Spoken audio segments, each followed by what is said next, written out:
भरत जी और हनुमान जी का मिलन एक अद्भुत कथा।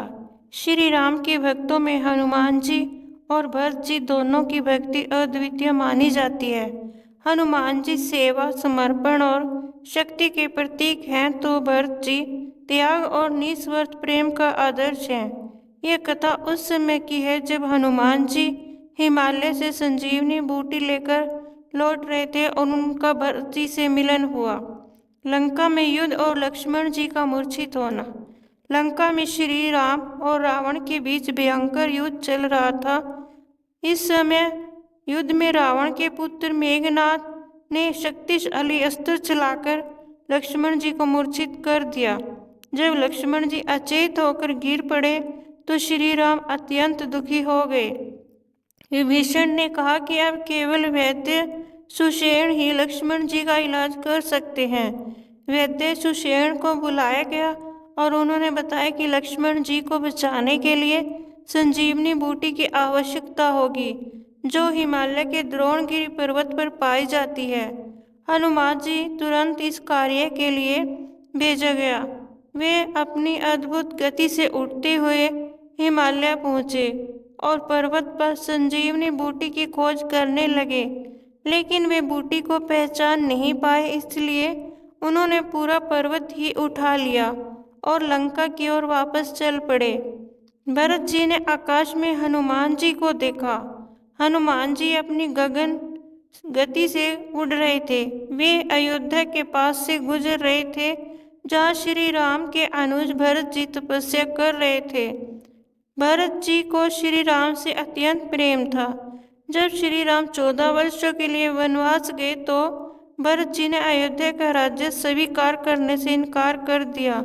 उन्होंने श्री राम की चरण पादिका को ही सिंहासन पर रख दिया और स्वयं नंदीग्राम में रहकर कठोर तपस्या करने लगे। उस समय वे प्रभु श्री राम के आगमन की प्रतीक्षा कर रहे थे। अचानक उन्होंने आकाश में एक विशाल आकार को तेजी से उड़ते हुए देखा। उन्होंने सोचा यह कोई राक्षस हो सकता है जो लंका से अयोध्या की ओर आ रहा है। भरत जी को संदेह हुआ कि यह राक्षस अयोध्या पर आक्रमण करने आ रहा है। उन्होंने तुरंत अपनी धनुष बाण उठाया और अपने दिव्य बाण को साध लिया। भरत जी का बाण और हनुमान जी का गिरना। भरत जी ने अपने अद्भुत शक्ति वाले बाण को चलाया, जो अत्यंत वेग से हनुमान जी की ओर बढ़ा। जैसे ही वह बाण हनुमान जी के शरीर से टकराया, वे चेतना खो बैठे और पर्वत सहित धरती पर गिर पड़े। भरत जी तुरंत वहां पहुंचे और देखा कि यह कोई सामान्य वानर नहीं बल्कि कोई दिव्य पुरुष है।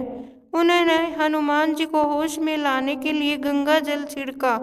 जब हनुमान जी को होश आया तो उन्होंने भरत जी को प्रणाम किया और पूरी घटना उन्होंने बताई। उन्होंने कहा, हे भरत जी, मैं राक्षस नहीं बल्कि श्री राम का दास हनुमान हूँ।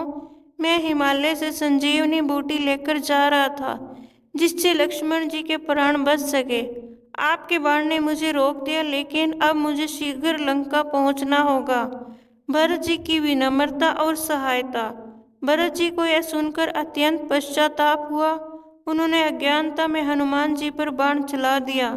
उन्होंने हनुमान जी से क्षमा मांगी और कहा, हे हनुमान, मैंने भूलवश आपको रोक दिया। अब मैं आपको अपने बाण पर बिठाकर सीधे लंका भेज सकता हूँ। मेरा यह बाण इतनी गति से जाएगा कि आप एक ही पल में लंका पहुँच जाएंगे। लेकिन हनुमान जी ने अत्यंत विनम्रता से उत्तर दिया, हे भरत जी, मैं प्रभु श्री राम की सेवा अपने परिश्रम और बल से करना चाहता हूँ, इसलिए कृपया मुझे जाने दें। भरत जी ने हनुमान जी को आशीर्वाद दिया और उन्होंने तुरंत अपनी गगन गति से उड़ान भरी और संजीवनी बूटी लेकर लंका पहुँचे। वैद्य सुषेण ने तुरंत औषधि बनाई और लक्ष्मण जी के प्राण बच गए। इस कथा से क्या सीख मिलती है? भरत जी की भक्ति और सेवा भावना। भरत जी ने 14 वर्षों तक श्री राम की चरण पादुका की सेवा की। हर क्षण श्री राम के लिए समर्पित रहे। हनुमान जी की निस्वार्थ भक्ति। वे अपने बल और परिश्रम से प्रभु श्री राम की सेवा करना चाहते थे, इसलिए उन्होंने भरत जी के त्वरित समाधान को स्वीकार नहीं किया। गलतफहमी का समाधान प्रेम से होता है। भरत जी ने अज्ञानता में हनुमान जी पर बाण चला, लेकिन बाद में प्रेम पूर्वक क्षमा मांगे और सहायता की। कर्तव्य और समर्पण।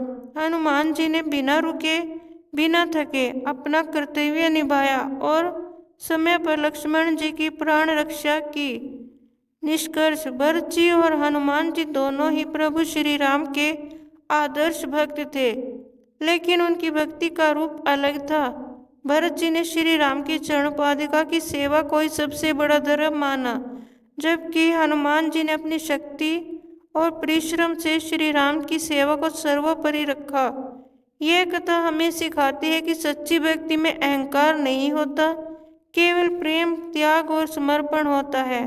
जय श्री राम, जय हनुमान, जय भरत। दोस्तों, मेरी यह वीडियो देखने के लिए आपका बहुत बहुत धन्यवाद।